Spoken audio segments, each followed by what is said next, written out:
Exercise question 13.7. Estimate the average thermal energy of helium atom at a room temperature, the temperature on the surface of the sun, and the temperature of 10 million Kelvin.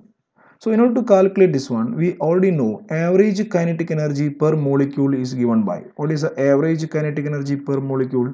3 by 2 kBT. Where what is kb stand for? Kb is equal to 1.38 into 10 to the power minus 23 joule mole inverse Kelvin inverse. So first one we can calculate at a room temperature, that is given the 27 degrees Celsius is equal to what?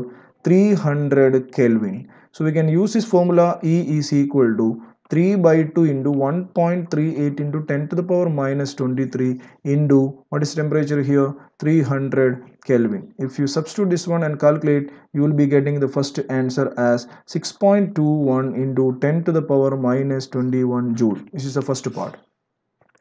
In second part, it's asking for the temperature on the sun, that is given the 6000 Kelvin. So same formula we can use here. E is equal to 3 by 2 into 1.38 into 10 to the power minus 23 into 6000 Kelvin. So the answer for the second part is equal to 1.24 into 10 to the power minus 19 joule. And in the third question, it is talking about 10 million Kelvin, that is equal to 10 into 10 to the power 6, that is equal to 10 to the power 7 Kelvin. So we can use the same formula. E is equal to 3 by 2 into 1.38 into 10 to the power minus 23 into 10 to the power 7 Kelvin. That is the average energy is equal to 2.07 into 10 to the power minus 16 joule. So this is the exercise question 13.7. Exercise question 13.8. Three vessels of equal capacity have gases at the same temperature and pressure. The first vessel contains neon, second contains the chlorine, third one contains uranium hexafluoride.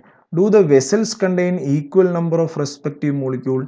Is the root mean square speed of the molecule is same in all the three cases? If not, in which case is the largest? So one by one we can discuss. First one is asking for, do the vessel contain equal number of respective molecule? Answer is yes. Why the answer is yes?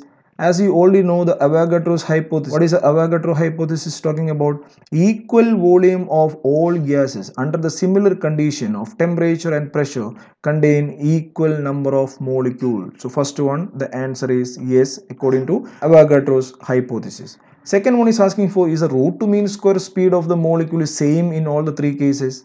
So as we already know VRMS, the root to mean square speed is equal to square root of 3RT divided by M, or VRMS is inversely proportional to 1 by root M for a given temperature.